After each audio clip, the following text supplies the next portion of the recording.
सम्माननीय सभामुख महोदय, हामी आर्थिक वर्ष 2083-84 को नीति तथा कार्यक्रममा छलफलमा उपस्थित भएका छौँ।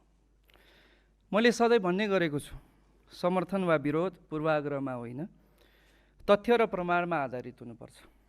यो सरकार जुन जनअपेक्षा, भरोसा र प्रश्नको जगमा उभिएको छ, त्यसैको आधारमा यस पटकको नीति तथा कार्यक्रम त्यही उचाइ र गरिमाको हुनेछ भन्ने मेरो अपेक्षा थियो। तर त्यो उचाइको आशा, उत्साह र भरोसा जगाउने कार्यक्रमहरूसँग मेरो भेट भने भएन।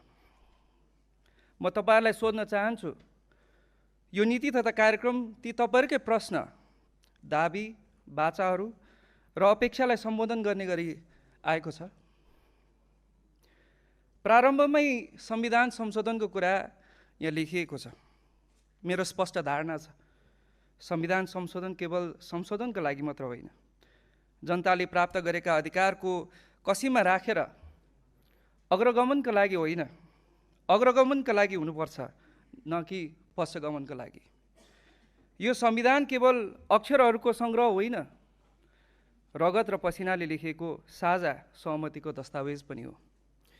यो त राष्ट्रिय एकता र साझा मनोवैज्ञानिक भावधारालाई जोड्ने कडी पनि हो। गणितले संशोधन त गर्ला, तर साझा भावनाले मात्र स्थायित्व दिन्छ। संविधानका अक्षरहरू बहुमतको गणितले मात्र कोरिनु हुँदैन, त्यसमा राष्ट्रको साझा ढुकढुकी र सहमतिको रङ पनि भरिनुपर्छ। तब मात्र त्यो कालजयी र साझा बन्न सक्छ।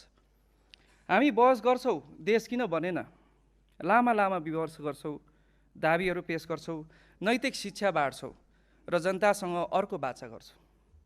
हामीले कहिले यो वस्तुगत हिसाब गरेनौँ, आखिर बन्यो चाहिँ कति र कस्तो, के छन् बन्न बाँकी। हामीले स्वीकार गर्नै पर्छ कि आर्थिक परनिर्भरता हाम्रो एउटा नमिठो इतिहास र बाध्यता दुवै बनेको छ। परनिर्भर अर्थतन्त्रको जगमा उभिएर कुनै पनि देश समृद्ध भएको इतिहास विश्वमा कतै पनि छैन। दुःखको कुरा, प्रस्तुत नीति तथा कार्यक्रममा आत्मनिर्भर अर्थतन्त्र निर्माणको स्पष्ट मार्गचित्र र दृढ सङ्कल्प भने कतै देखिँदैन। यो अपमानपूर्ण परनिर्भरताको भारी बोकेर देश गन्तव्यमा पुग्न सक्दैन। बजारको कुरा गर्छौँ र वितरणका सुन्दर सपनाहरू सहजै बाँड्छौँ, तर प्रश्न उठ्छ, जब उत्पादन नै छैन तब बजार र वितरणको मात्रै सपना बाँडेर हुन्छ के? म अनुरोध गर्न चाहन्छु, अब अरूले देखाएको बाटोमा होइन, अरूले दिएको उधारो उज्यालोमा पनि होइन, अब आत्मनिर्भर अर्थतन्त्रको नेपाली बाटो निर्माण गरौँ। त्यो हो उत्पादनको